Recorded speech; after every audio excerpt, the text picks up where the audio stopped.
اعوذ باللہ من الشیطان الرجیم بسم اللہ الرحمن الرحیم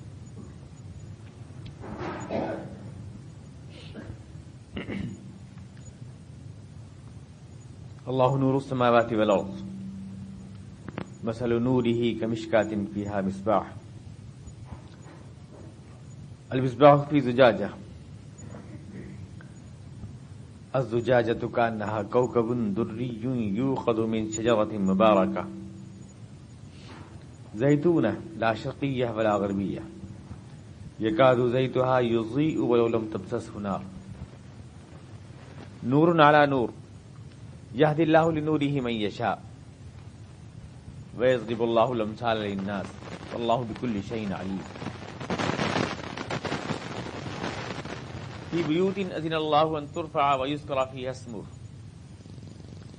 یسبح لہ فیہا بالغدو والآصال رجال لا تلہیہم تجارۃ ولا بیع عن ذکر اللہ وإقام الصلاة وإیتاء الزکاة یخافون یوما تتقلب فیہ القلوب والابصار لیجزیہم اللہ احسن ما عملوا ویزیدہم من فضلہ واللہ یرزق من یشاء بغیر حساب والذین کفروا اعمالهم کسراب بقیعۃ یحسبہ الظمآن ماء حتی اذا جاءہ لم یجدہ شیئا ووجد اللہ عنده فوفاه حسابه والله سریع الحساب او كظلمات في بحر اللجي يغشاه موج من فوقه سحاب ظلمات بعضها فوق بعض اذا اخرج يده لم يكد يراها ومن لم يجعل الله له نورا فما له من نور.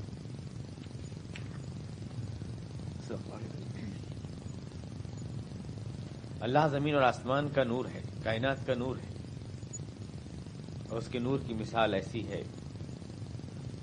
جیسے کسی طاق میں کوئی چراغ جل رہا ہو، وہ چراغ جو ایک فانوس میں ہو، وہ فانوس جو ایک روشن ستارے کی طرح چمکتا ہو،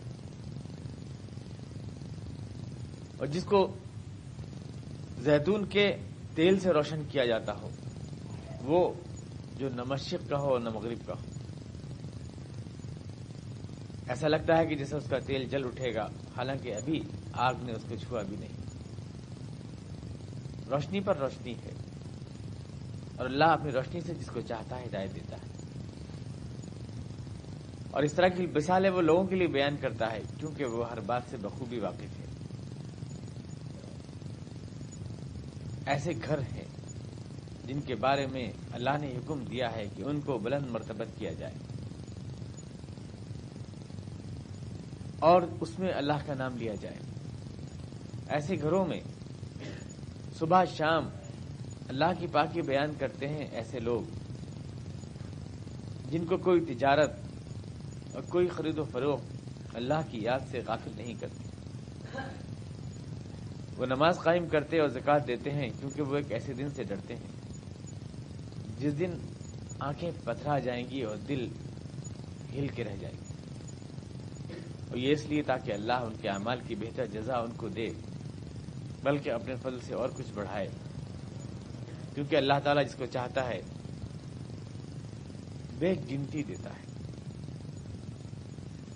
اور وہ لوگ جو اللہ کا انکار کرتے ہیں ان کے اعمال تو بس ایک دھول ہوتے ہیں، ایک سراب ہوتے ہیں جس کو پیاسا پانی سمجھتا ہے، لیکن جب اس کے پاس پہنچتا ہے تو وہاں اسے کچھ نہیں ملتا.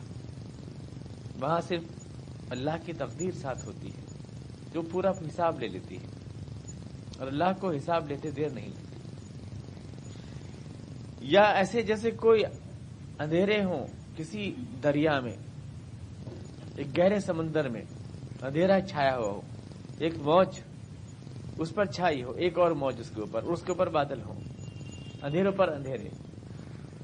ہاتھ جب نکالو اس میں سے تو کچھ بھی دکھائی نہ دے. تو اللہ جس کو روشنی نہ دے اس کے لیے کہیں کوئی روشنی نہیں.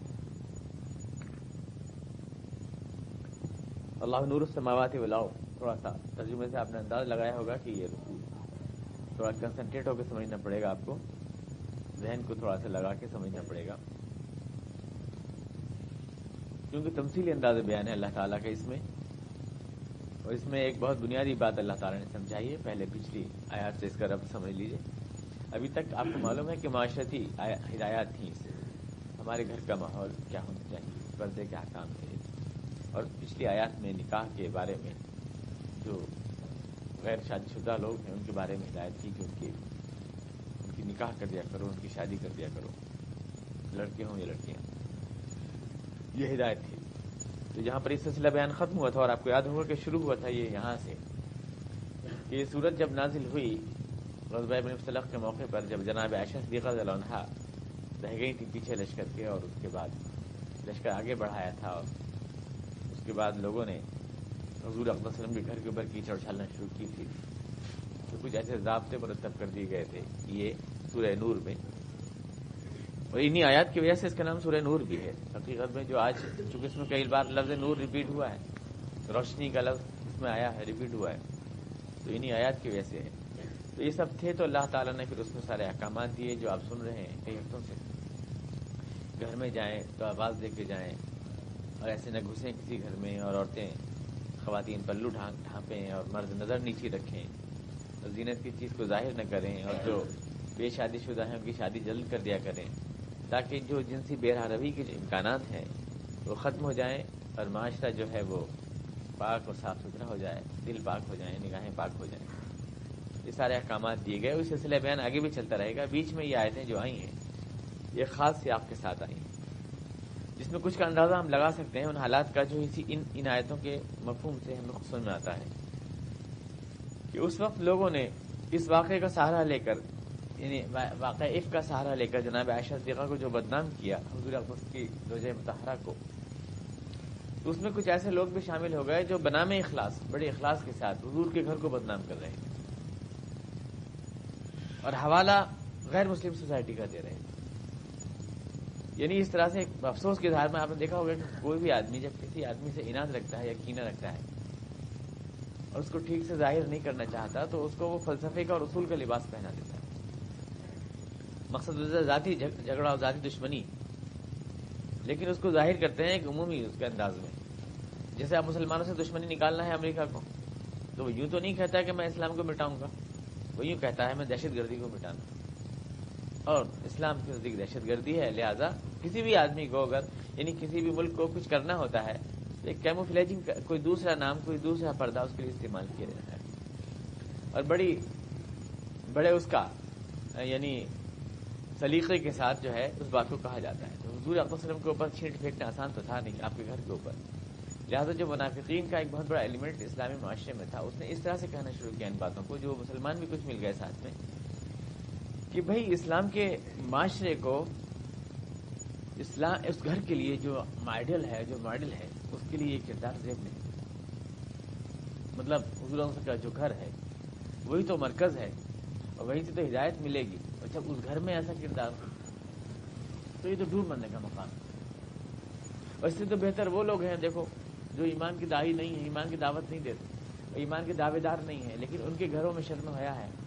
آصف بن وائل کا گھر دیکھو، اور فلاں کا گھر دیکھو، اور فلاں کا، اور توحید کی بات تو وہ بھی کرتے ہیں، اور اعمال والے تو وہ بھی ہیں، اور کیسے کیسے اعمال، 50 غلام آزاد کیے اکیلے آصف بن وائل نے، کتنی بیواؤں کو چادر اڑا دی، عفت اور شرم و حیا کے لوگ تو ان ایمان والوں سے تو وہ بے ایمان بھلے۔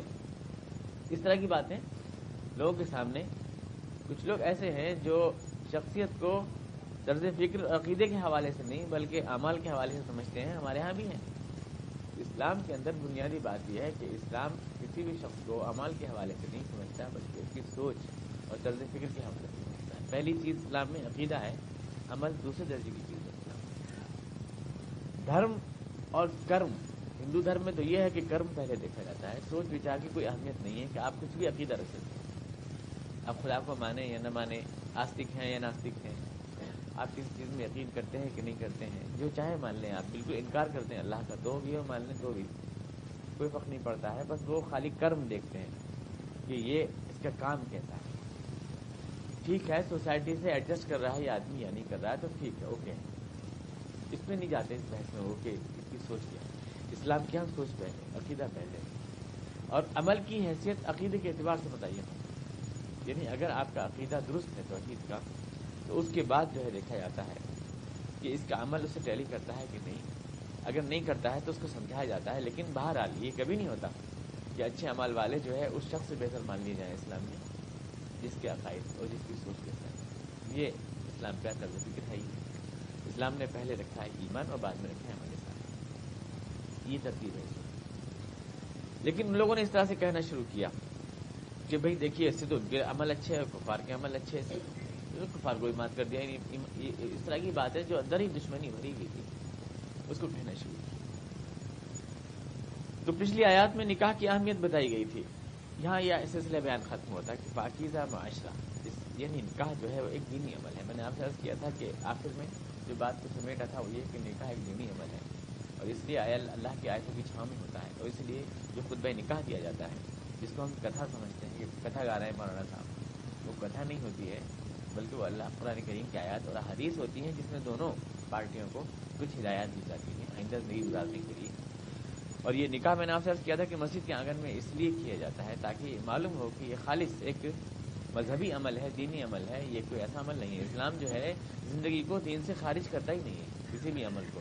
اسلام کیا ایسا نہیں ہے کہ بس دو چار چیزیں جو ہیں، جو رسوم ہیں اور رواج ہیں وہ تو ہیں مذہب، اور باقی تو زندگی میں آپ چھوٹ ہے، آپ کو جو چاہیں کریں۔ یعنی مذہب ایک پارٹ ٹائم جاب ہوتا ہے، پوری زندگی کے اوپر نہیں ہوتا۔ اسلام اس سوچ سے بھی الگ ہے۔ یہ ساری باتیں آگے کی آیات میں ابھی آئیں گی، پہلے میں تمیز کے طور پہ آپ سے کہہ رہا ہوں۔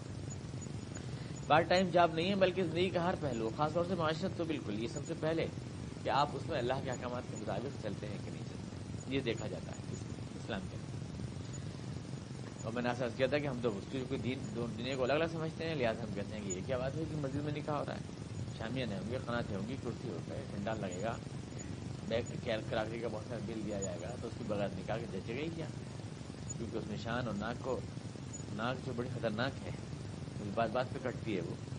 کیا کہ اللہ کے رسول صلی اللہ علیہ وسلم سے زیادہ صاحب مرتبت ہم نہیں، اور آپ کی بیٹیوں سے زیادہ صاحب عزت ہماری بیٹیاں نہیں ہیں۔ لیکن بہرحال ہم نے اس کو چونکہ دینی معاملہ نہیں سمجھتے ہیں، اس لیے اس لیے اللہ تعالیٰ نے اس کو مسجد میں رکھا اور اس کو نصف ایمان قرار دیا۔ نکاح نصف الایمان، آدمی جو ہے آدھا ایمان ہے، نصف الدین، جو دین آدھا دین اس نے کر لیا جس نے نکاح کر لیا، وہ آدھا دیندار ہو گیا جس نے اپنی شادی کر لی، نکاح کر لیا۔ یعنی 50% کتنا آسان ہے دیکھیے، دیندار ہونے کے لیے آپ نے آدھا راستہ طے کر لیا اگر آپ نے نکاح کر لیا۔ یعنی شیطان جس راستے سے گمراہ کرتا ہے آپ نے اس راستے کو بند کر دیا۔ شیطان ہمارے قلب و نظر کو فاسد کرتا ہے جس راستے سے ہم نے، تمام مادی تعلقات کی جڑ ہے نا، نکاح اور شادی جو ہے سارے مادی تعلقات کی جڑ ہے۔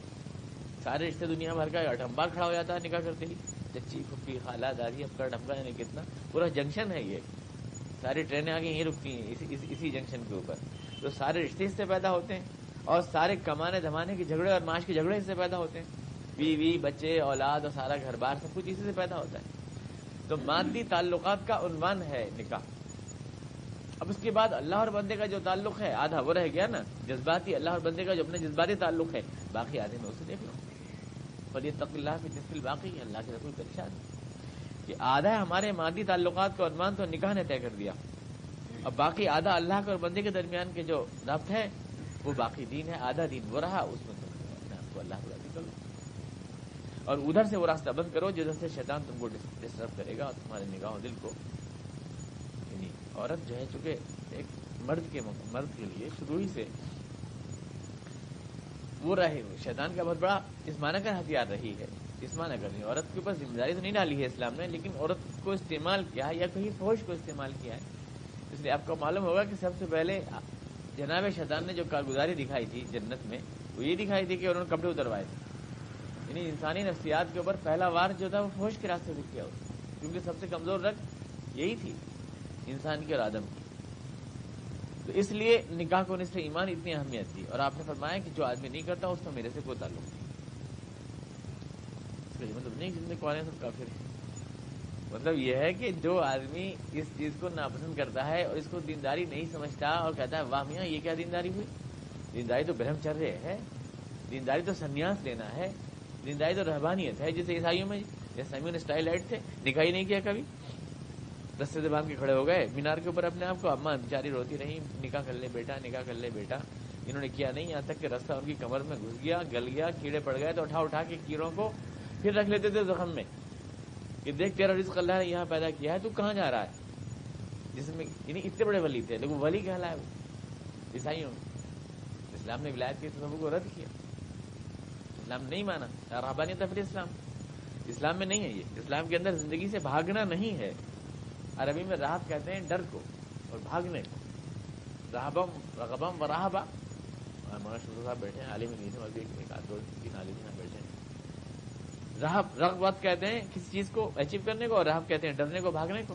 تو رہبانیت اسی سے بنا ہے، زندگی سے بھاگنا نہیں ہے، زندگی میں گھسنا ہے۔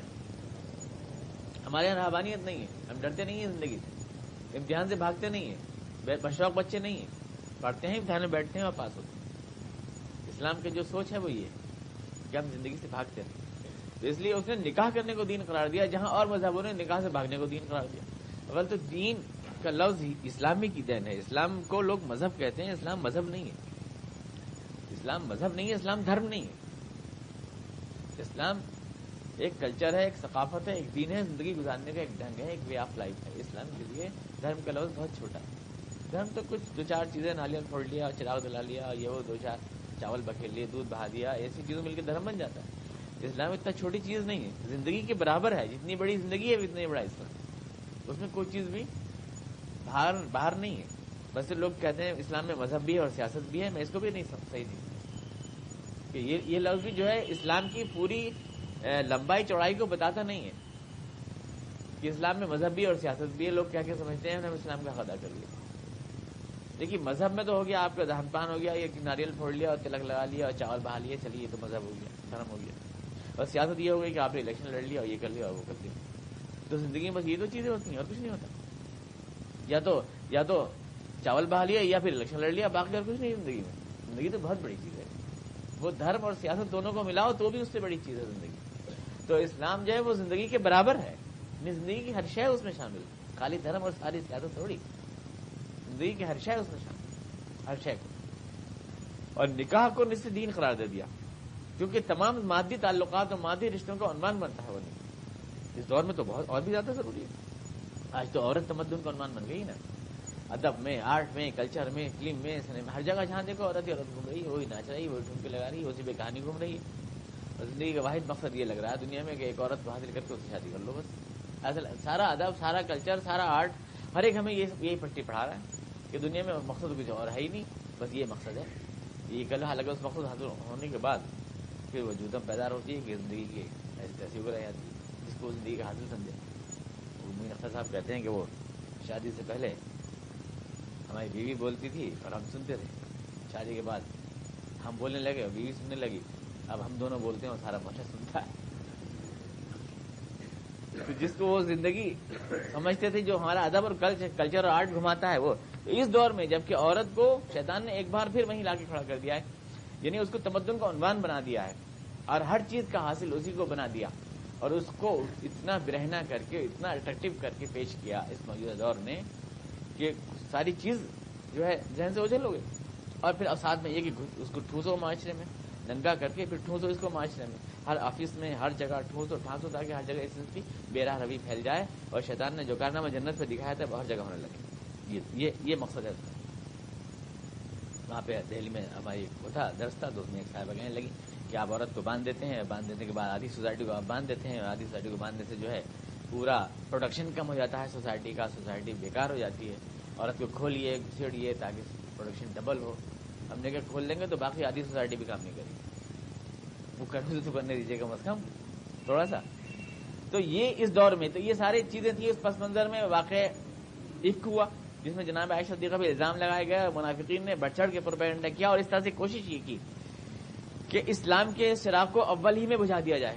یہی عبداللہ ابن ابی وغیرہ کو بہت تکلیف تھی، سادہ وہی پیش بھی تھا، بلکہ پچھلی آیت میں جو اللہ تعالیٰ نے نام لیے بغیر اشارہ کیا ہے وہ عبداللہ ابن ابی کی طرف کیا ہے۔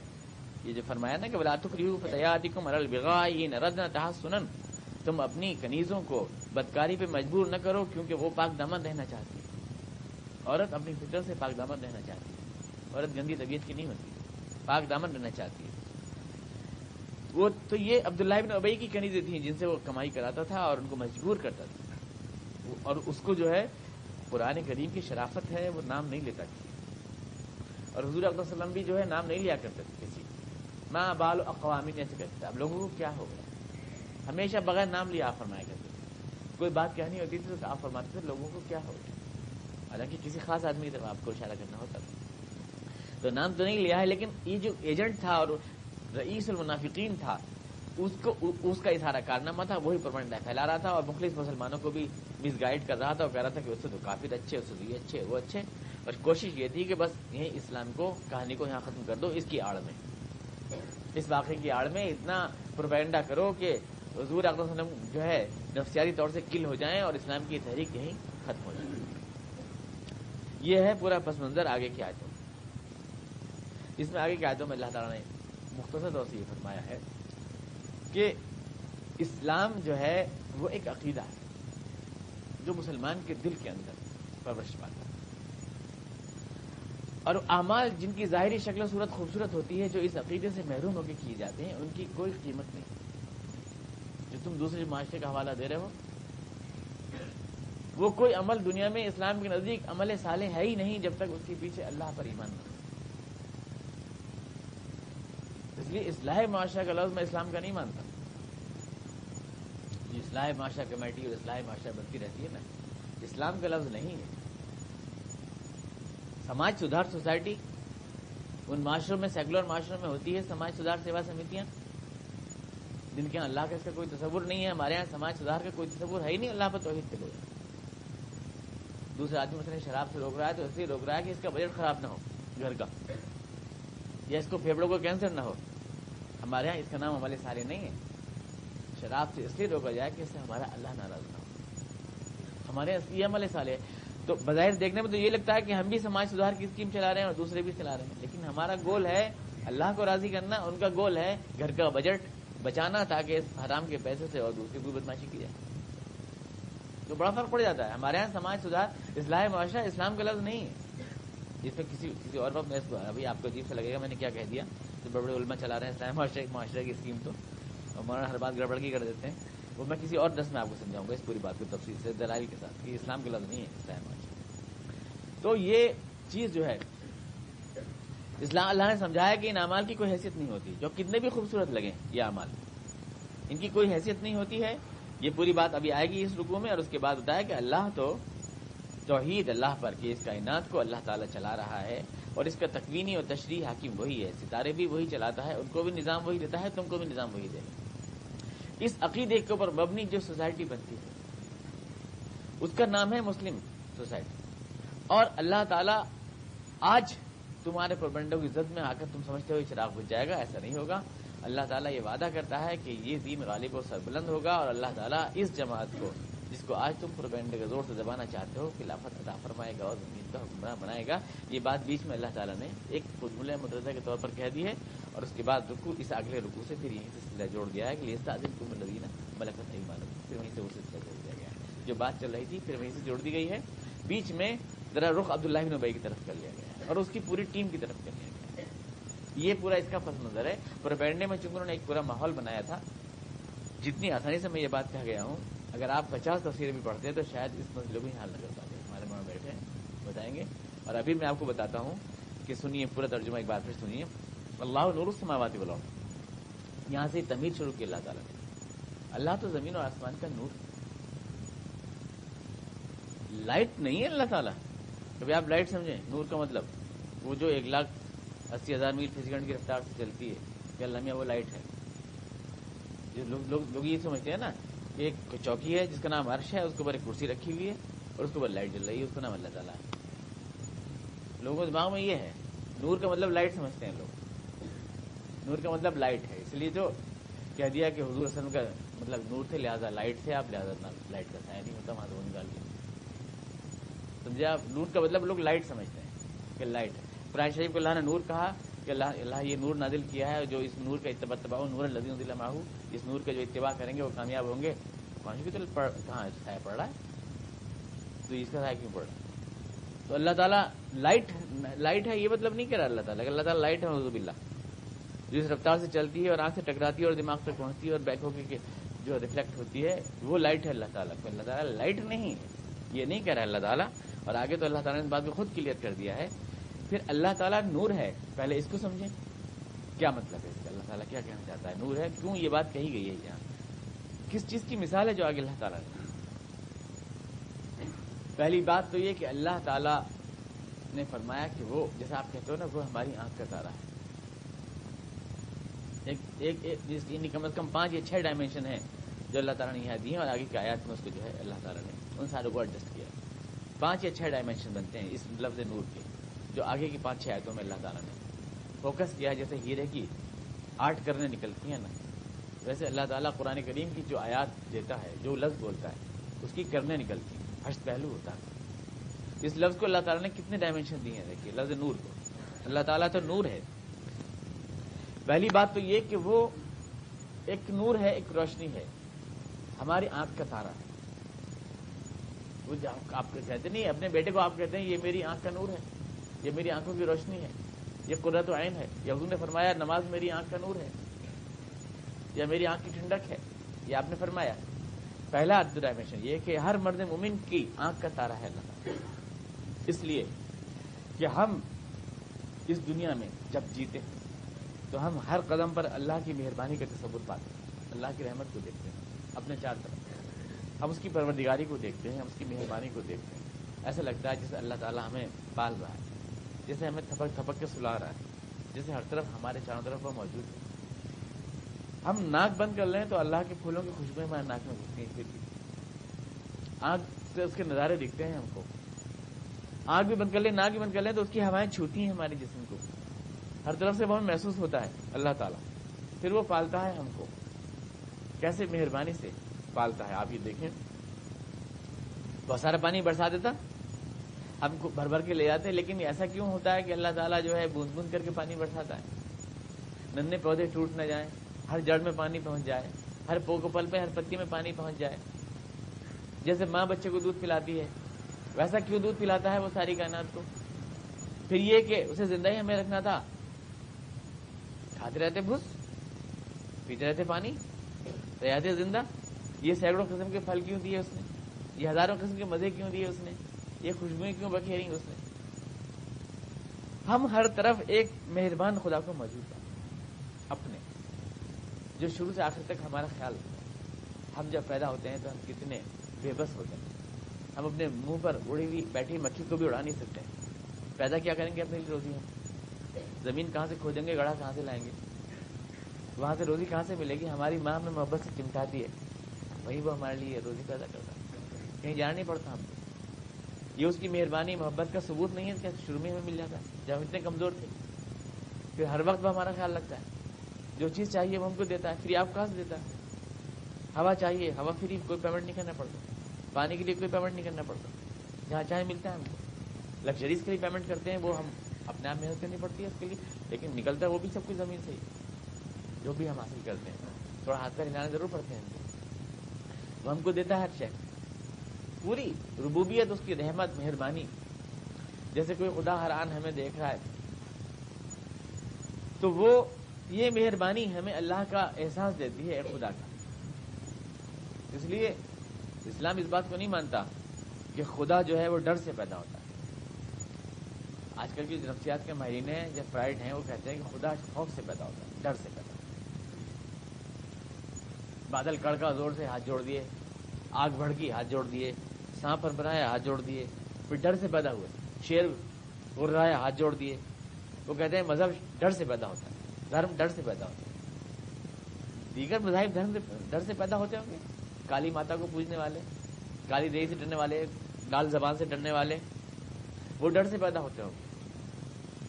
لیکن ہمارا جو قرآن کریم ہے وہ شروع ہوتا ہے بسم اللہ الرحمن الرحیم. شروع اللہ کے نام سے جو بڑا مہربان نہایت مہربان. الحمدللہ رب العالمین. ساری تعریفیں اس اللہ کے لیے ہیں جو ساری کائنات کو پالتا ہے. ہم مہربانی اور پالنے کے احساس سے مذہب پیدا ہوتا ہے ہمارا. ہم ایک مہربان محبت کرنے والے خدا کا تصور پاتے ہیں جو شروع سے آخر تک ہم کو پالتا ہے. اس لیے وہ ہم سب کے لیے ہماری آنکھوں کا نور ہے. وہ السماوات والارض، وہ ہماری آنکھوں کا نور ہے. پہلی بات تو یہ کہی اللہ تعالیٰ، ایک ڈائمینشن اس کا یہ. دوسرا یہ ہے کہ اللہ تعالیٰ مایوسی کے ہر اندھیرے میں ہمارے لیے امید کی روشنی، جب کوئی ہمارے آنسو پوچھنے والا نہیں ہوتا اور جب کوئی ہمارے سینے کو تھپکنے والا نہیں ہوتا، ڈوب رہے ہوتے ہیں ہم تو وہ ہمارا ہاتھ پکڑتا ہے، ہمارے آنسوؤں کو پوچھتا ہے، ہماری دعائیں سنتا ہے، کہیں سے کوئی آس نہیں ہوتی وہ ہماری آس، وہ امید ہر اندھیرے میں. یہ لفظ میں یہ تعبیر کوئی بھی میں اپنے آپ نہیں کر رہا ہوں، یہ سب حضور اقدس کی تعبیر ہے. دیکھو یہ جو بات میں نے کہا نا وہ امید کا چراغ ہے، نور ہے، اس کو تو خود حضور نے کہا. طائف میں آپ کو یاد ہوگا جب طائف میں لوگ آپ کو مار رہے تھے پتھر اور آپ کے ٹخنوں پر آپ زخمی کیے اور آپ کے گھٹنے توڑ دیے اور آپ کا نالین مبارک خون سے بھر گئے، تو آپ نے اللہ کے آگے ہاتھ اٹھا کے کیا دعا مانگی؟ اعوذ بنور وجهک الذی اشرقت به الظلمات اللہم لم یکن غضبک علی فلا ابالی. اے اللہ میں تیرے اس نور کے طفیل جس سے ہر اندھیرا دور ہو جاتا ہے صرف تجھے. تو اللہ نے کہا کہ حضور نے فرمایا کہ اے اللہ میں تیرے اس نور کے طفیل جس سے ہر اندھیرا دور ہو جاتا ہے تیری پناہ مانگتا ہوں. اعوذ بنور وجهک الذی، تو لفظ نور کو حضور کس معنی میں بول رہے ہیں؟ تو امید کا چراغ ہے اللہ میرے لیے، تو ہی امید کا، اس اندھیرے میں امید کا روشن چراغ ہے تو میرے لیے. یہ حضور صلی اللہ علیہ وسلم نے اس معنی میں بولا. اما یجیب المضطر اذا دعاہ ویکشف السوء، بتاؤ کون ہے وہ؟ اللہ تعالیٰ سوال کرتا ہے جو ہر اندھیرے میں تمہارے لیے چراغ بنتا ہے. کون ہے وہ کون ہے جب تمہاری دعائیں کوئی نہیں سنتا، تڑپ کے تم مانگتے ہو تو وہ تمہاری دعا سنتا ہے. اما یجیب المضطر اذا دعاہ ویکشف السوء، کون تمہارے اندھیرے دور کرتا ہے؟ کون ہے وہ اللہ تعالیٰ ہے. تو یہ کہ وہ اللہ تعالیٰ ہر اندھیرے میں ہمارے لیے ایک چراغ ہے امید کا. جب کوئی ہمارے لیے آس نہیں ہوتا تو وہ ہمارے لیے آس ہوتا ہے، وہ ہے نور ہمارا. اس کے علاوہ زمین و آسمان میں کوئی اجالا نہیں ہے، ہمارے لیے کوئی چراغ نہیں ہے، کوئی سہارا نہیں ہے، کوئی آسرا نہیں ہے. یہ دوسرا ڈائمینشن ہوا. جگہ جگہ میں تفصیل نہیں میں جانے چاہتا، اس کے بہت کثرت سے استعمال کیا گیا. حضور نے خود بھی اپنے لیے فرمایا کہ اللہ تو مجھے بھی ایسا ہی اجالا بنا دے. اللہم اجعل فی بصری نورا وفی سمعی نورا. فجر کی آپ دعا مانگتے تھے، اللہ میرے ہاتھوں کو، میرے آنکھ کو، میرے ایک ایک کر کے دعا مانگتے تھے. اور اس دعا کو تمام اولیاء کرام نے بھی مانگا اور اسی دعا کو جو ہے تمام صلحاء نے مانگا اور ہمیں بھی مانگنے کا حکم دیا گیا ہے. اور ظاہر دعا اس لیے مانگی جاتی ہے کہ اللہ اس کو قبول فرمائے، ہم دوسروں کے لیے چراغ بنے. لوگ سمجھتے ہیں کہ یہ دعا چونکہ حضور مانگتے تھے لہٰذا آپ کا سایہ غائب ہو گیا، تو میرا کیوں نہیں غائب ہوا؟ میں بھی تو مانگ رہا ہوں وہ دعا. سارے انبیاء نے، سارے اولیاء نے کرام نے سب نے مانگی. بھائی وہ دعا تو سبھی مانگ رہے ہیں. وہ دعا کیا کسی کی قبول نہیں ہو رہی؟ تو کیوں مانگ رہے ہیں جب معلوم کو قبول نہیں ہو رہی نا؟ اور کیوں حضور نے کہا کہ مانگو اس دعا کو؟ یعنی کامن سینس کوئی چیز ہوتی ہے. اب اس کے بعد دوسرا تو ڈائمینشن یہ ہوا. تیسرا کیا ہے؟ اللہ تعالی اس کائنات کی رونق ہے، روشن ہے وہ، اس کائنات کی روشنی ہے وہ. ساری کائنات میں جو باہر تم کو دکھائی دیتی ہے، یہ پھول کھل رہے ہیں، یہ خوشبوئیں بکھر رہی ہیں، یہ شفق نکل رہی ہے، یہ صبح نکل رہی ہے، شام ہو رہی ہے، یہ ساری کائنات کی روشنی ہے، وہ رونق اور بہار ہے وہ. لہذا جب وہ بہار اور رونق ہے ساری کائنات کی تو ظاہر ہے کہ اس کا دیا ہوا دین یا اس کی دی ہوئی تعلیمات اس کائنات میں دھول نہیں اڑا سکتی کبھی بھی. اگر اس نے چمکتے ہوئے ستارے پیدا کیے ہیں اور روشن سورج پیدا کیا ہے اور کھلتے ہوئے پھول پیدا کیے ہیں، اجالا دیا ہے، صبح کا اجالا دیا ہے، شام کی شفق دی ہے، تو ایسا خدا جس نے اس کائنات کو بہار سے بھر دیا ہے، اس کا دیا ہوا دین اس دنیا کو خاک اور دھول سے بھر دے گا؟ وہ تو بہار ہے اس کائنات کی، وہ تو نور ہے کائنات کا. اس لیے اللہ تعالیٰ کا دین جو ہے رہبانیت کو پسند نہیں کرتا، اس لیے وہ شادی بیاہ کو دین کہتا ہے. کیونکہ اگر یہ رہبانیت ہو کہ ہم تو شادی نہیں کریں گے اور پوجا کریں گے بیٹھ کے، تو سڑک پہ جھاڑو کون لگائے گا؟ تم تو بیٹھ کے جو ہے گھنٹی بجا رہے ہو اور تم تو دن بھر جو ہے جپ رہے ہو، اور یہاں پہ سڑک پہ کسی اور سے لگواؤ گے جھاڑو؟ یہاں دھول اڑے گی اور سڑک کون بنائے گا؟ میں نے ایک بار کہا تھا کہ لوگ کہتے ہیں کہ ہر قدم کے اوپر 10 نیکی ملے گی، مسجد میں جائیں گے، لیکن یہ ہے کہ یہ سڑک شیطان بنائے گا، یہ آپ نہیں بنائیں گے. کائنات کو سنبھالنے کی ذمہ داری ہمارے پر نہیں ہے، ہمارے پر عبادت کرنے کی ذمہ داری ہے.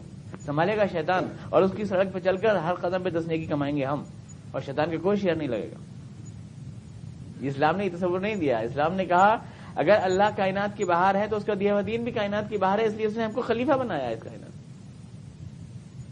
اس قال ربک للملائکۃ انی جاعل فی الارض خلیفہ، میں تم کو، ہمارے دین کا کانسیپٹ یہ ہے کہ تم خلیفہ ہو اس کائنات کے، یعنی اس کو چلانا تمہاری ذمہ داری ہے، یہ تمہاری ریسپانسبلٹی ہے. یہ نہیں ہے کہ تم جا کے مسجد میں بیٹھ جاؤ، مسجد بنائے شیطان اور تالا اس میں لگائے شیطان، اور تم شیطان سے کہو کہ بھائی صاحب ذرا تالا کھول دیجیے کہ مجھے نماز پڑھنی ہے، اور شیطان کی مرضی ہے تالا کھولیں، شیطان کی مرضی ہے تو نہ کھولیں. یہ نہیں ہے اللہ کے دین کا کانسیپٹ، بالکل بھی نہیں ہے. اور یہ بھی نہیں میں کچھ نہ کروں سب کچھ اللہ تعالیٰ کرے، یہ بھی نہیں ہے. اللہ نے کہا نماز پڑھو، تو اس کا مطلب یہ ہوا کہ میں وضو کروں، میں پانی بھروں، میں کپڑے دھوؤں اپنے. یہ مطلب تھوڑی ہے کہ اللہ میں کپڑے بھی دھوئے آپ کے، اللہ میں وضو بھی کرایا آپ کو، اللہ میں منہ بھی دھلائے آپ کو، پھر فرشتوں سے کہا کہ جاؤ میرے پیارے بندے کو مسجد میں پھینک جاؤ. یہ مطلب نہیں ہے اس کا. یعنی حکم وہ دیتا ہے تو اس کے لیے وسائل کی اسباب اور فراہمی آپ کی ذمہ ہے، اس کو آپ کریں. خدا کو اس تصور کے ساتھ مانتے سب ہیں، کہتے سب ہیں کہ ہم بھی خدا کو مانتے ہیں، لیکن اس تصور کے ساتھ نہیں مانتے. کائنات کی بہار ہے وہ اور دنیا کی رونق ہے وہ، اس تصور کے ساتھ نہیں مانتے، بلکہ وہ کالی مائی اور چڑیل اور شیر اور داتا اس طرح مانتے ہیں. اور کہاں سے باہر ہے، پھر اس کو پوجے جاؤ، دنیا میں دھوڑے جائے رہبانیت. تو اس کو تو اس طرح سے جو یہ ایک جملہ چل نکلا ہے آج کل کہ ارے بھائی سب ایک ہی ہیں اور سب راستے ایک ہی منزل کو جاتے ہیں، اس لیے اس کوئی فرق نہیں، سب ایک سارے مذہبوں کی اصل ایک ہی ہے. اس میں کوئی شک نہیں ہے کہ اس میں سچائی ہے اس بات میں تھوڑی سی.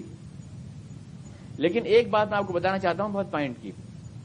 جس طرح بھی چاہے عالم صاحب ہوں یا کوئی صاحب ہوں آپ سے اگر یہ بات کہیں تو ایک بات سمجھ لیں آپ، بے شک قرآن میں یہ بات کہی گئی ہے، وحدت دین کی بات کہی گئی ہے قرآن میں. شرع لکم من الدین ما وصی بہ نوحا والذی اوحینا الیک، سب کا دین ایک ہی ہے. قرآن میں کہا گیا ہے اس بات کو. ہم نے جو ہے ہر ایک کو الگ الگ شریعت منہاج دین، لیکن سب کی اصل ایک ہی ہے. قرآن میں کہا گیا ہے اس بات کو، اس میں کوئی قرآن سے الگ بات نہیں ہے. لیکن قرآن میں وحدت دین کی بات کہی گئی ہے، وحدت ادیان کی بات نہیں کہی گئی ہے. یوں سمجھیے کہ یہ سارے دین اپنی ابتدا میں تو ایک ہیں لیکن انتہا میں الگ الگ ہیں. مثال کے طور پر سنبھل سے آپ گئے کانپور اور ایک صاحب گئے سنبھل سے بمبئی. اب دونوں کہتے ہم دونوں ایک ہیں، تو آپ بھی سنبھل سے آئے، میں بھی سنبھل سے آیا ہوں. ابھی آپ کانپور میں پڑھے میں پڑھا ہوا ہے، ایک کہاں ہے. شروع آپ کا سفر ایک جگہ سے ہوا تھا بے شک، لیکن جب جیسے جیسے اس کا ڈائیورژن بڑھتا چلا گیا، فاصلے بڑھتے گئے، اور فاصلہ اتنا بڑا ہو گیا کہ ایک کانپور میں اور ایک بمبئی میں. اب آپ اپنے آپ کو ایک نہیں کہہ سکتے. ابتدا میں آپ ایک تھے لیکن انتہا میں ایک نہیں ہیں آپ، انتہا میں فرق ہو گیا آپ کا. تو اس لیے خدا کو اس تصور کے ساتھ نہیں مانتا کوئی. یہ تیسرا ڈائمینشن. چوتھا یہ ہوا کہ اللہ تعالیٰ اس کائنات کا علم کو، یعنی علم حقیقی جو ہے، یعنی وہ جہالت کی ہر راہ میں چراغ ہے ایک. اللہ تعالیٰ جو ہے چراغ ہدایت ہے، نور ہدایت ہے. اللہ تعالیٰ وہ علم حقیقی اسی کے پاس ہے، وہ کائنات کا نور ہے. وہ آپ اندھیروں میں ٹامک ٹوئیاں مارتے ہیں، آپ کے فلسفے الجھتے چلے جاتے ہیں، آپ جو ہے حقیقت کا سراغ نہیں پاتے جب تک آپ اللہ تعالیٰ سے رہنمائی اور ہدایت نہ لیں. اصل نور وہاں سے ملتا ہے، اصل روشنی وہاں سے ملتی ہے، ورنہ جہالت کے اندھیرے آپ کو ڈبو دیتے ہیں. ان سارے الفاظوں کے لیے جتنی فاؤنڈیشنز ہیں وہ ان ساری آیتوں میں ہیں جو آگے میں پڑھنے جا رہا ہوں آپ کے سامنے. سب کے لیے ان آیتوں میں بنیادیں موجود ہیں، اس کے اسٹارٹرز موجود ہیں ان ساری آگے کی آیتوں میں. اب اس کے بعد اللہ تعالیٰ نے جو مثال دی ہے اس کو سمجھیے. ان سب چیزوں کو سمجھنے کے بعد پھر یہ کہ نور کا جو اصل بنیادی اساسی مفہوم ہوتا ہے نا، ہم روشنی کا بھی جو مفہوم لیتے ہیں وہ یہ ہوتا ہے کہ جس سے دیگر چیزیں ظاہر ہوں اور وہ خود اپنے آپ ظاہر ہو. یعنی ہم ویسے اس قرآن شریف کو دیکھ رہے ہیں اس کی روشنی میں، لیکن اس کو دیکھنے کے لیے ہمیں کسی روشنی کی ضرورت نہیں ہے، یہ اپنے آپ ظاہر ہے، لیکن اس کو دیکھنے کے لیے ہمیں اس کی ضرورت ہے. تو اس معنی میں خدا جو ہے نور ظہور بھی ہے کہ وہ اپنے آپ ظاہر ہے، لیکن دیگر چیزیں اس کی وجہ سے ظاہر ہے، دیگر ساری چیزیں اس کی وجہ سے ظاہر ہے. کوئی بھی صفت جو ہم اللہ کے لیے بولتے ہیں وہ اپنے اساسی مفہوم کے اعتبار سے ہوتی ہے، اس کے اعتبار سے نہیں ہوتی. مثلا اللہ تعالیٰ دیکھتا ہے کہ مطلب یہ نہیں کہ اس کی ایسی آنکھ ہے، یہ کان ہے تو ایسا نہیں اس کا ایسا کان ہے یوں گول گول سا چکر کھایا ہوا، یہ مطلب نہیں ہوتا. یہ ہاتھ ہے تو یہ 5 انگلی والا ہاتھ نہیں ہے اس کا. یعنی اللہ تعالیٰ کی سمع ہے، بصر ہے، وہ اس کی اپنی ذات کے مطابق، اس کی شان کے مطابق کیا ہے، وہ اساسی مفہوم کے اعتبار سے کہ جیسے ہم دیکھ کر چیز کو پہچان لیتے ہیں یا سن کے پہچان لیتے ہیں، ویسا اللہ کے پاس یہ علم مکمل شکل میں موجود ہے. لیکن آنکھ اور کان کا وہ مطلب نہیں ہے، ایسی نور کا بھی وہ مطلب نہیں جو ہم لائٹ کر لیتے ہیں. اس کا اساسی مفہوم صرف یہ ہے کہ ایک چیز جو اپنے آپ ظاہر ہے اور دوسری وہ ظاہر کرتی ہے، وہ اللہ تعالیٰ ہے. تو وہ کائنات کا نور ہے. اور آگے اللہ نے خود فرما دیا کہ مراد اس سے وہی نور معرفت جو ایک بندے مومن کے دل میں ہوتا ہے. مثل نوری ہی، اب یہاں سے ایک مسلمان کے دل کی مثال اللہ تعالیٰ دے رہا ہے، اور منافقین کے مقابلے میں جو اسلام کے خلاف پروپیگنڈا کر رہے ہیں، یہ نور، یہ نور ظہور، یہ نور معرفت، یہ نور حسن، نور جمال، اللہ جمیل یحب الجمال، یہ نور جو اللہ کا، یہ روشنی، اس کا وہ دین جس نے تمہیں خلیفہ بنایا، یہ پورا عقیدہ جو مل کے بنتا ہے، اس سے پورا ایک نیا کردار وجود میں آتا ہے، ایک نیا عمل وجود میں آتا ہے. جب یہ عقیدہ بن جاتا ہے تو ایک نئی طرح کی سوسائٹی بنتی ہے. اللہ پر ایمان، یا اللہ جو ہے کوئی ایک لفظ نہیں ہے، اللہ کوئی پکار نہیں ہے، اللہ جو ہے ایک جذبہ ہے، ایک دھڑکن ہے زندگی کے اعمال کو چلانے کے لیے، اور ایک نیا رشتہ ہے. یہ زندگی میں ایک نیا، یعنی سمجھیے کہ نئی بائنڈنگ ہے. میں اپنے اوپر ذمہ داریاں لیتا ہوں اپنے آپ، اور اس کے بعد جو ہے کچھ بھی ہو، کیسے بھی حالات ہوں، مجھے اللہ کو کہ اس وابستگی کو نبھانا ہے. حالات میں کیا اچھے ہوں یا برے، دکھ ہو یا سکھ، مجھے اس کو نبھانا ہے. حالات سے کوئی فرق نہیں پڑتا. دنیا میں جو ہے شیر ہیں، چیتے ہیں، لیکن ہرن بھی گھومتے ہیں جنگلوں میں، باز ہیں، شکرے ہیں، مگر چڑیاں بھی اڑتی ہیں. حالات کچھ بھی ہوں، مجھے اللہ سے وفادار رہنا ہے اس کے اوپر، اور اللہ کو مجھے نور کائنات بنانا ہے، سماج کا نور بنانا ہے، اس کی تعلیمات کے ذریعے دنیا کی اس خلافت کو سنبھالنا ہے، اسی سے علم حقیقی لے کر کے مجھے دنیا کی تعمیر کرنا ہے، چونکہ وہی میرا نور ہے، وہی میرے دل کا اجالا ہے، اور مایوسی کے اندھیرے میں مجھے اسی سے آس رکھنی ہے اور اسی سے دعا مانگنا ہے. وہی میری طاقت ہے، وہی میری روشنی ہے، وہی میرے جہالت کے اندھیروں میں میرے لیے چراغ ہے، وہی مایوسی کے اندھیروں میں میرے لیے امید کا چراغ ہے. یہ سب جو توحید جس کو کہتے ہیں مختصر لفظوں میں، یہ عقیدہ توحید ایک نئی سوسائٹی کو وجود میں لاتا ہے. یہ سوسائٹی جس کو اللہ نے آگے تشریح کی، اسی کو اللہ تعالیٰ وعدہ فرما رہا ہے کہ میں ایک روز دنیا میں اسی کو غالب کروں گا. وعد اللہ الذین آمنوا منکم وعملوا الصالحات. اس بنیاد پر، ان اصولوں پر جو سوسائٹی بنے گی، یہ منافقین، یہ کفار، یہ اسلام دشمن جو ساری سازشیں کرتے ہیں، یہ ناکام ہوں گے، اور یہ غالب و سربلند ہوگا. یہ ان کو جواب ہے اس بات کا، کیونکہ شیطان اس دنیا میں اس چیلنج کے ساتھ آیا تھا کہ یہ انسان خلیفہ بننے کے قابل نہیں ہے. اے اللہ، تو مجھے خلیفہ بنا. اور میں نے کہا تھا کہ نہیں، میں اس کے لیے نور علم ہوں، میں اس کے لیے نور خلافت ہوں. یہ آدمی جائے گا اور خلیفہ بنے گا اور دنیا کو کنٹرول کرے گا اور سنبھالے گا، میرے احکام کے مطابق معاشرت کو بھی چلائے گا، سیاست اور سماج کو بھی چلائے گا، ہر چیز کو چلائے گا. میں نے یہ چیلنج دیا تھا شیطان کو، اور اس چیلنج کے ساتھ عالم کو میں نے یہاں بھیجا تھا. اب جب یہ میرے اور شیطان کے درمیان چیلنج ہے، تو یہ چیلنج کبھی میری شکست پہ ختم نہیں ہو سکتا، کبھی بھی. ورنہ اگر یہ ثابت ہو گیا کہ اللہ کے احکامات کے مطابق معاشرت نہیں چلائی جا سکتی، تو اس کا مطلب یہ ہوگا کہ شیطان نے اللہ کے سامنے جو دعویٰ کیا تھا وہ سچ تھا، واقعی انسان اس قابل نہیں تھا. اس کا یہ مطلب ہوگا. ایسا نہیں ہو سکتا. میں وعدہ کرتا ہوں کہ بالآخر یہی اصول کامیاب ہوں گے اور اس کے اوپر سوسائٹی بنے گی، کیونکہ اس پر میری جیت، میرے دعوے کی جیت اسی پر منحصر ہے. یہ بات اللہ تعالیٰ اس میں سمجھانا چاہتا ہے اس چیز. اب اس کے بعد اللہ نے فرمایا کہ یہ ایمان، یہ امید کا چراغ جس کے دل میں آ جاتا ہے، جس بندے مومن کے دل میں آ جاتا ہے، پھر وہ ایک نئی سوسائٹی بناتا ہے. مثل نوری ہی، اس روشنی کی مثال، یعنی وہ خود نور نہیں ہے، نوری ہی جب اضافت ضمیر مل گئی، اس کی روشنی کی مثال. کمشکاتن فیہا مصباح، جیسے ایک طاق ہو، اس میں ایک چراغ. المصباح فی زجاجہ، اور وہ چراغ ایک فانوس میں. یہ طاق کیا ہے، یہ چراغ کیا ہے، یہ فانوس کیا ہے؟ روشنی تو وہ ہے جو اللہ کا فیضان، وہ امید کا اجالا، وہ علم حقیقی، وہ سچشمہ جیسا ہم لیتے ہیں، وہ نور ہدایت، وہ امید کا چراغ. روشنی تو وہ ہے، لیکن یہ کہاں آ رہی ہے؟ یہ اس دل میں آ رہی ہے. یہ طاق ہے جسم ہمارا، ایک مرد مومن کا جسم، اور یہ فانوس ہے اس کا دل، شیشے کا وہ دل جو صاف ستھرا اور بالکل ٹرانسپیرنٹ ہے، اور اس کے اندر اللہ کی یہ روشنی رہتی ہے. اسی سے اس کی پوری شخصیت میں اجالا پھیلتا ہے. اللہ اس کے جسم کا، اس کے وجود کا چراغ ہے. اس چراغ کو اپنے بیچوں بیچ جلا رکھا ہے اس نے. جیسے ہم اپنے کمرے میں کوئی چراغ جلاتے ہیں تاکہ پورے کمرے میں اجالا دیں، تو ہم اسے دہلیز پہ، یہ کونے میں نہیں جلاتے، اسے بیچ میں جلاتے ہیں. ویسے یہ چراغ جو بندے مومن کے وجود میں، اس کے بیچ میں، اس کے قلب میں جلتا ہے، یہ اس کے پورے وجود کو روشنی دیتا ہے. کمشکاتن جیسے ایک تاق ہو، فیہا مصباح اس میں ایک فانوس ہو، اور اس فانوس میں یہ چراغ روشن ہے اللہ کا، یہ نور اس میں آتا ہے۔ یہ نور کیسے آتا ہے؟ اس میں بالکل ایسے آتا ہے، اللہ تو جو ہے ظاہر ہے کہ لامحدود ہے اور میرا قلب محدود ہے، اس میں کیسے آ جائے گا یہ نور؟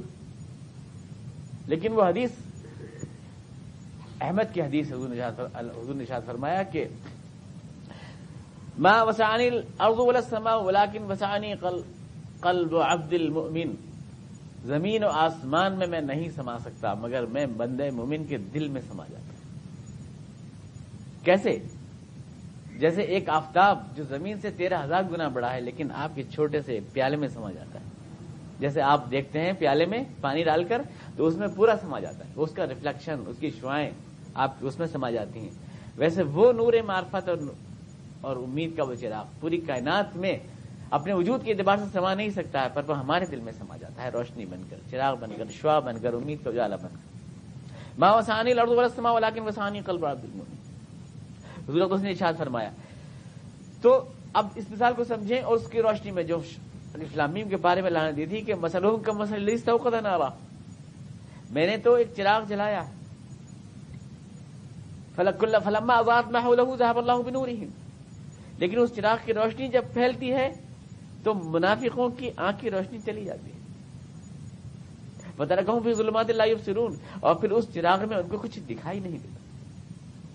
چراغ کی روشنی کے لیے یہ بھی تو ضروری ہے کہ آپ کی آنکھیں دیکھنے کے قابل ہوں، اس کو آپ کے اندر وہ بھی تو چاہیے، اس کو قبول کرنے کی صلاحیت۔ آپ کے دل میں اگر اللہ کے نور کو قبول کرنے کی صلاحیت نہیں ہے اور دل ایک پتھر کا ٹکڑا ہے یا پولیتھن میں لپٹا ہوا کوئی ڈھیلا ہے تو اس میں تو اللہ کا نور ریفلیکٹ نہیں ہو سکتا، اس کو شفاف ہونا چاہیے شیشے کی طرح۔ احاطت بھی خطیئتہ، اللہ نے فرمایا جو گناہ کرتے ہیں ان کے دل جو ہے کالے پولیتھن میں لپٹ جاتا ہے۔ حضور نے ارشاد فرمایا کہ کالا دھبا لگتا ہے دل پر، نقطۃ سودا، اور پھر وہ پھیلتے پھیلتے پورے دل کو جو ہے غلاف میں لپیٹ لیتا ہے، قلوبنا غلف، لپیٹ لیتا ہے، غلاف بنا دیتا ہے اس کا، وہ لپٹ جاتا ہے، اس میں پھر اللہ کا نور نہیں جاتا۔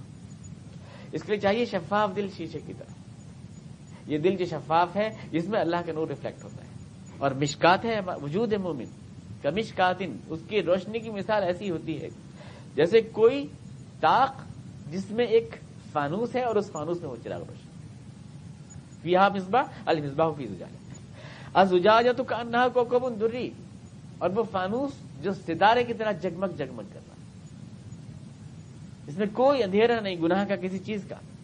یوقد من شجرۃ مبارکۃ زیتون، جو زیتون کے تیل سے روشن ہے، یعنی لا شرقیہ ولا غربیہ، زیتون کا وہ پیڑ جو شرقی اور غربی نہ ہو، یعنی جس میں مشرق و مغرب دونوں سائے پڑتے ہوں، اس کا تیل بہت ہی زیادہ اتنا ہوتا ہے کہ اگر آپ نہ بھی جلائیں تو لگتا ہے یہ روشن ہے، اتنا شفاف ہوتا ہے۔ یکاد زیتها یضیء ولو لم تمسسه نار، ایسا لگتا ہے اس کا تیل کہ جیسے جل اٹھے گا، حالانکہ ابھی دیا سلائی دکھائی بھی نہیں ہے آپ نے اس کو۔ تو ایسے ہی مرد مومن کا دل وہ شفاف دل ہوتا ہے، ہدی للمتقین، کہ اگر اللہ کی وحی بھی نہ آتی اور رسول بھی نہ آتے تو پھر بھی وہ اللہ کی اس ہدایت کو پا لیتا، ایسا لگتا ہے کہ پا لیتا۔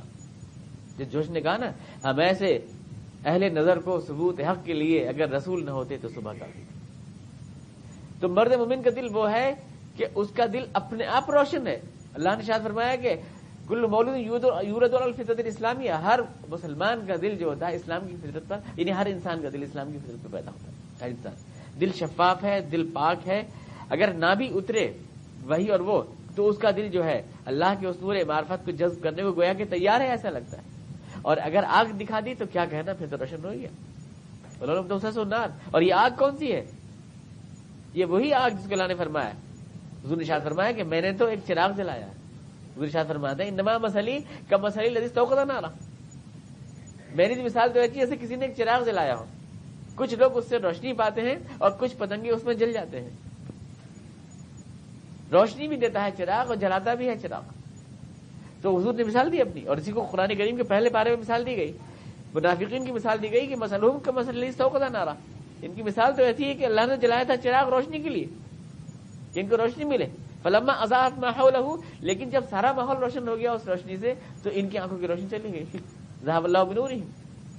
تو یہاں اس مثال میں گویا جو اللہ نے یعنی کنسیپٹ وہ کیا ہے، وہ قلب مومن کو کیا کہ اس کی اس روشنی، اس نور اجالا، اس معرفت کی مثال ایسی ہے کمشکاتن، جیسے ایک طاق جس کو آپ مسلمان کا وجود کہیے، فیہا مصباح، اس میں وہ چراغ ہے، اور وہ چراغ ایک فانوس میں ہے، یعنی ایک قلب شفاف میں ہے، المصباح فی زجاجہ، اور وہ قلب شفاف چمکتا ہوا ستارے کی طرح ہے جس میں کینہ، بغض یا گناہ کی کوئی دھبا نہیں ہے، یوں قدوم شجرۃ مبارکۃ زیتون لا شرقیہ ولا غربیہ، ایسا چراغ جو زیتون کے تیل سے روشن کیا گیا ہو، ایک مثال کو واضح کرنے کے لیے، جو نہ شرقی ہے نہ غربی ہے، یعنی دونوں طرف کی دھوپ لیتا ہے، اور جس کا تیل روشن ہے، یکاد زیتها یضیء ولو لم تمسسه نار، اس کا نور، اس کا دل اپنے آپ روشن ہے، یعنی تیل اپنے آپ روشن ہے، حالانکہ ابھی آگ دکھائی بھی نہ ہو، اور جب آگ دکھا دی، دیا سلائی لگا دی تو اور بھی روشن ہو گیا، نور علی نور، پہلے ہی روشن تھا، ایک روشنی اور مل گئی اس کو، نور علی نور، یہدی اللہ لنورہ من یشاء، اور اللہ اپنی اس نور روشنی سے جس کو چاہتا ہے ہدایت دیتا ہے، تو معلوم ہے کہ روشنی جس سے ہدایت دی گئی وہ نور ہدایت ہے۔ میں نے کہا نا جتنی میں نے تشبیہات دی اس کا پورا فاؤنڈیشن اور اسٹارٹرز اس تشبیہ کے اندر آگے موجود ہیں۔ وَيَضْرِبُ اللَّهُ الْأَمْثَالَ لِلنَّاسِ، اور اللہ تعالیٰ مثال یہ لوگوں کے لیے بیان کرتا ہے تاکہ وہ پوری صورتحال کو سمجھ جائیں۔ کوئی حاصل یہ ہے کہ اللہ پر ایمان جب دل کا چراغ بنتا ہے تب وہ معاشرہ وجود میں آتا ہے جو حقیقی طور سے مومن معاشرہ ہوتا ہے، تب وہ وجود میں آتا ہے، اور منافق جو اس سے صرف نظر کرتے، اس عقیدے سے صرف نظر کر کے جو محض اپنے اعمال کا دکھاوا کرتے ہیں، تو آگے اللہ نے فرمایا کسراب بقیعۃ یحسبہ الظمآن ماء، یہ تو چمکتی ہوئی ریت جو دور سے پانی لگتی ہے، حقیقت میں پیاس نہیں مجھاتی، وہ نیکی نہیں ہوتی۔ آپ نے اپنے اشتہار میں چھپا دیا اخبار کے اندر 10,000 روپے دے کا اپنا اشتہار، تو کوئی بھی نہیں کہے گا یہ نیک عمل ہے، بہت نیک عمل کیا صاحب، اخبار میں اشتہار چھپایا اپنے نام کا، کوئی مان لے گا؟ کوئی نہیں۔ دنیا میں لوگ جتنے بھی نیک عمل اللہ کو چھوڑ کے کرتے ہیں، کنواں بنوا دیا ہے، سرائے بنوا دیا، کچھ بھی کر دیا، بہت بڑا ڈونیشن دے دیا، وہ بھی تو اشتہاری ہوتے ہیں، اخبار میں چھپا ہوا، اور کیا ہوتے ہیں جو اپنی ذات کے لیے ہوتے ہیں۔ وہ نیک کام کہاں ہوئے؟ نیک کام تو وہ ہے جو اپنے لیے کسی غرض نہ ہو کر کے اللہ کی رضا کے لیے کیا گیا ہو۔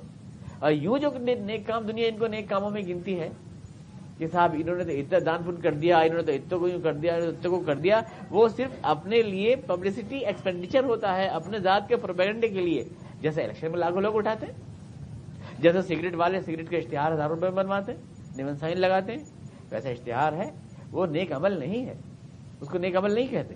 تو اس تشبیہ کو، اس مثال کو میں تفصیل سے انشاءاللہ اگلے ہفتے آپ کو سمجھاؤں گا۔